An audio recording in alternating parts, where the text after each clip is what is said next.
여러분 반갑습니다. 김홍입니다. 네. 후배들에게 검사에 대해서 설명을 했을 때 그 자료를 2시간짜리를 20분에 압축을 해서 간단하게 말씀드릴게요. 매스미디어 속에 보면 직업 중에 제일 많이 나오는 게 사실 검사예요. 그래서 검사가 정말 많이 나오는 거예요. 왜냐하면 검사가 나오면 일단 재밌어요. 막 사람도 쳐도 될 것 같고 욕도 잘하는 것 같고 술도 잘 먹고 뭐 이런 게 있어서 항상 잘 나옵니다. 거기 나오는 검사들 보면 대부분 유형이 몇 가지가 있어요. 승진과 출세를 위해서 악마하고도 거래를 하는 그런 사람, 아니면 검사가 마치 정의 그 자체인 것처럼 나와요. 여러분 다니는 학교에 차은우나 아니면 역도요정 김복주 같은 학생이 있어요. 영화에 나오는 대학교는 대부분 저래요. 정말 만화 찍고 나오는 그런 남녀가 나와서 아름다운 사랑 이야기 나누고, 실제로 그런 일 전혀 없죠. 마찬가지입니다. 검찰도 그런 거 전혀 없어요. 검찰 실제 모습은 이거예요. 이렇게 짜장면 얼른 먹고 앉아서 기록 보는, 되게 실망스러우실 텐데 제가 그 이야기를 해요.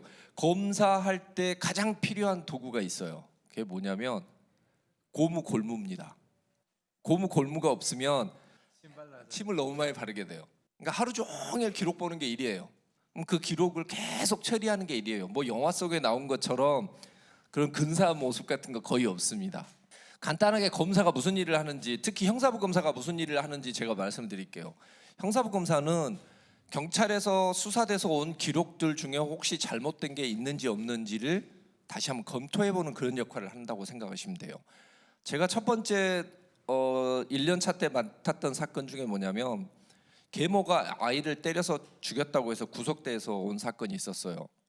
기록을 보니까 자백을 해요. 때려서 죽였다는 거예요. 근데 그 사체 검시를 제가 갔었는데 허벅지만 집중적으로 매로 때려서 쇼크로 죽은 거예요. 자백을 했지만 실제로 이 사람이 말하는 거하고 사체하고는 불일치하는 거예요. 그래서 계속 캐물었죠. 주먹으로 때렸어요? 어디를 때렸어요? 얼굴을 때렸어요. 근데 얼굴에는 왜 멍이 없어요? 답을 못해요. 아, 이거 좀 이상하다. 그래서 다시 조사를 했습니다. 다시 조사를 하니까 진범은 친아빠예요.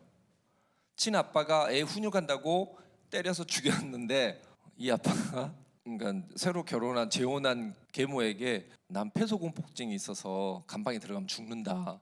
그래서 그 부인이 죄를 뒤집어 쓴 거였어요. 다 자백을 하고 다 인정하는 사건인데, 그런 사건이라고 하더라도 사실인지 아닌지를 살펴보는 게, 그게 이제 형사부 검사 일이에요. 형사부 검사들한테 진짜 많이 이야기, 검사가 해야 할 일은 이런 것이다라고 이야기를 하는데, 제가 지방에 있을 때 이런 일이 터졌어요. 정신 장애가 있는 21살짜리 청년이 염전에서 월급도 못 받고 일만 하다 폭행을 당해서 간신히 탈출을 했다. 그래서 고발을 했는데 해양경찰서에서 이 사건을 무마해버렸다. 이 청년은 그러니까 정신 장애가 있는데도 자기 명의로 대포폰이 5개나 개설이 돼 있고 5개나 팔렸고, 이 사람이 보험이 가입돼 있는데 보험금 수령자가 염전 주인으로 돼 있어요. 그리고 녹취록에 보면 이렇게 나와요. 일하기 싫으면 어떻게 해요? 일하기 싫다고 하면 때려요. 그래서 도망 못 간 거예요? 네, 도망가면 엄청 맞아요. 자, 이 사건을 저희가 그때 무혐의 처분을 했습니다. 무혐의 처분하고 언론에 정말 난리가 났고, 그때 국정감사 때 제가 정말 가루가 될 정도로 까였어요. 가루가 정도로 까였었는데 끝까지 저는 못하겠다라고 이야기를 했어요. 그 이유가 뭐냐면, 이 청년이 19살 때 집을 가출을 해서 서울로 갑니다. 그러다가 20살 때쯤 돼서 아버지가 어떻게 알게 됐냐면, 얘가 서울에서 돌아다니다가 어떤 사람이 너 명의만 빌려주면 5만 원 줄게 라고 해서 가서 대포폰 5개를 만드는 거예요. 그래서 대포폰 팔았는데, 거기에서 채권 추심기관에서 어찌어찌 해서 아빠한테까지 이 할부금을 갚으세요라고 오니까, 그제서야 이제 아버지가 그때부터 나서서 간신히 잡아왔어요. 그래서 이놈이 사고만 치니까 도저히 안 되겠다 싶어서 염전을 하는 친구에게 데리고 갑니다. 여러분 그 염전이 밤이 되면 그 되게 소금이 비싸기 때문에 소금 도둑이 있어요. 그래서 밤에 네가 여기서 자면서 도둑이나 지켜라라고 이제 와치독을 시킨 거죠. 그걸 했는데 얘가 계속 아프다 그러고 뭐 일도 안 하고 그러니까 염전 주인이 데리고 아빠한테 데리고 가서 얘 도저히 못 데리고 있겠다. 맨날 아프다 그런다. 내가 도저히 돈도 없고 이 뭐야 이랬더니 얘가 자기 아빠가 실비보험을 좀 들어라. 그래서 네가 돈을 내고 실비보험 그 수령은 네가 받아가서 얘 아프다 그러면 주사 맞히고 그러면 되잖아 라고 이야기를 한 겁니다. 그래서 다시 데리고 가요. 그리고 돈은 그럼 어떻게 할까 그랬더니 자기 아빠가 나한테 직접 보내 라고 해서 월급을 아빠한테 보내는 겁니다. 근데 그게 희한하게 뭉뚱그려져서 사안이 마치 염전 노예가 돼버린 거예요. 자, 녹취록은 어떻게 됐나? 직접 들어보니까 이거예요. 아빠가 다 빠졌어요. 뭐든지 직접 들어보지 않고 녹취록만 보시면 안 돼요. 녹취록에는 이렇게 써져 있었는데 직접 들어보니까 생생하게 아빠가 때린 사람이 아빠니? 예, 아빠예요. 염전 주인은요. 그 염전 앞에서 오줌 싸다 제가 한번 군밤 맞은 적이 있어요. 그게 다예요. 근데 이게 사건이 염전 노예 사건으로 둔갑이 돼버리는 겁니다. 그리고 나서 우리도 다 국회의원이지만 국회의원들은 그 기사만 보고 이런 사람을 구속을 안 시키면 이 검사가 말이 되느냐라고 난리가 나는 거죠. 이런 것이 여러분 의외로 많이 일어나요. 뭐 240번 버스니 뭐 최선당 사건이니 이런 거 있잖아요, 여러분. 사람들이 한번 누군가를 증오하고 혐오하고 미워하기 시작하면은 그때부터는 사실을 안 봐요. 그 사람 죽이는 게 가장 중요한 거예요.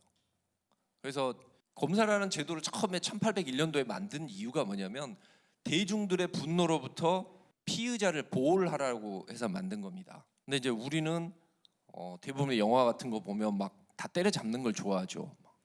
검사가 막 날아차기도 해서 사람 잡고 그거 다 불법입니다. 뭐 이번에 뭐 소파도 뭐 플라잉 어택도 하고 이러는데 그러니까 dengu열이 걸리는 거예요. 형사소송법이라는 것 자체는 정확히 말하면 수사를 편하게 하려고 만든 게 아니고 수사하기 힘들게 하기 위해 만든 법이에요. 미란다 원칙이 그러잖아요. 여러분 미란다 뭔지 알죠? 무슨 짓 했는지? 미성년자를 납치해서 강간한 놈이에요. 정말 나쁜 놈이죠. 근데 미란다 원칙 고지 안 받았다고 해서 석방이 됩니다.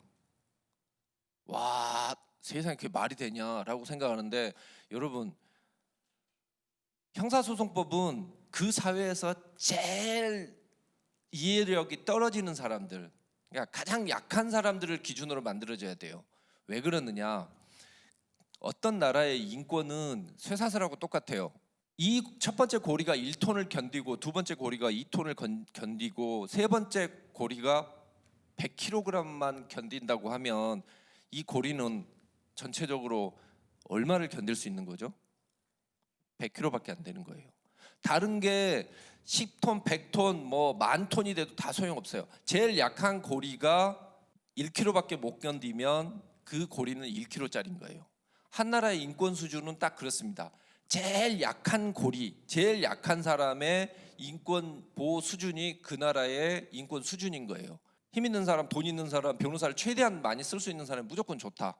근데 사회는 제일 약한 사람을 얼마나 보호해 주냐가 제일 중요해요. 그래서 검사는 해야 되는 게 뭐냐면 제일 약한 고리를 지켜주는 역할을 해야 돼요. 검사가 지금 검찰이 비판받는 이유는 그걸 못해서는 그러는 거죠.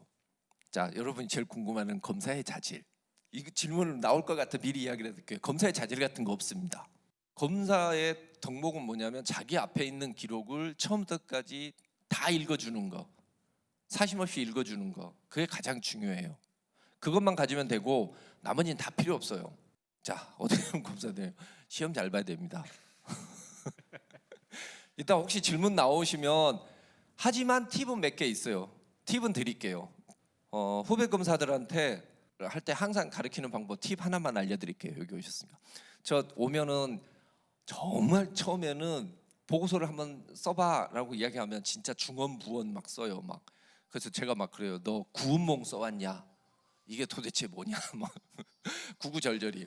요약을 잘해야 됩니다. 그리고 내가 상대방에게 뭘 전달해야 될지를 잘 알아야 되는데 그걸 잘 하는 방법은 여러분 혹시 시간 되시면 매일 저녁에 5분만 시간을 내세요. 5분만 시간을 내셔서 아티클 중에 기사 아티클 중에 한 100자 정도짜리 짧은 걸 매일 보시면서 그걸 보고 바로 덮어서 3줄로 요약을 하세요. 2줄도 안 되고 5줄도 안 되고 무조건 3줄로. 그거를 한 3달 해보시면 그럼 이 중에 계신 분 중에 딱 한 분 정도는 해요. 이거 한 3달 계속 하고 나면은 그리고 나서 처음에 자기가 3줄 번역했던 거하고 요약했던 거하고 3달 뒤에 요약했던 걸 보면 내가 늘었구나. 글을 보는 능력이 늘었구나라는 것을 확실히 알 수 있습니다. 혹시 여러분 나중에 검사 되시면 법조인 되시면 제가 후배들한테 하는 마지막 이야기를 전해드릴게요. 후배들한테 저는 이런 이야기합니다. 제가 저희 동생 때문에 옛날에 이 2 병원을 다 가봤어요. 하나는 저 보스턴에 있는 데나파버라는 그 암 전문 병원이고 여기는 국립암센터입니다. 국립암센터는 여러분이 알다시피 세계 1위예요. 암 치료율 1위, 5년 생존율 1위. 데나파버는 아예 순위조차 없어요. 그걸 카운트도 안 합니다. 데나파버를 가면은 이쪽은 의사나 간호사들이 평상복을 입어요. 그리고 방 자체나 대기실 자체를 그냥 일반 가정집하고 똑같이 만들어놔요. 왜? 환자가 불안하니까. 그리고 엘리베이터에 4층이 없어요. 이거 왜 없어요? 그랬더니 어떤 동양에 있는 어느 나라는 넘버 4가 데스를 의미한다. 그래서 없앴어. 그 정도로 하고 아무리 힘들어도 절대 환자를 포기를 하지 않습니다. 그리고 항상 환자가 들어가 있으면 의사가 그 방에 찾아가요. 의사가 앉아 있으면 환자가 들어가는 게 아니고. 그게 데나파버고 국립암센터는 가면은 죽을 것 같으면 오지 말라 그래요. 제 동생도 가니까 어렵다. 가시라. 기록 말소. 그러니까 5년 생존율이 당연히 높죠. 죽을 사람은 다 보내버리니까. 네 검사 돼서, 네 법조인 돼서 어떤 병원과 같은 사람이 되고 싶으냐. 네 선택에 따라 달랐고 저쪽 길로 가면은 성공한다. 반드시. 근데 나중에 죽을 때 후회될 거다. 이런 얘기를 하거든요. 저 길을 가는 사람들이 있어요. 사람들이 알아줍니다. 그리고 그 사람들은 이름이 남는 거죠. 제가 이제 검사 이야기는 이 정도 하고 제 20분 넘은 것 같으니까 이 정도 하고 감사합니다 하고 마치도록 하겠습니다. 예, 감사합니다.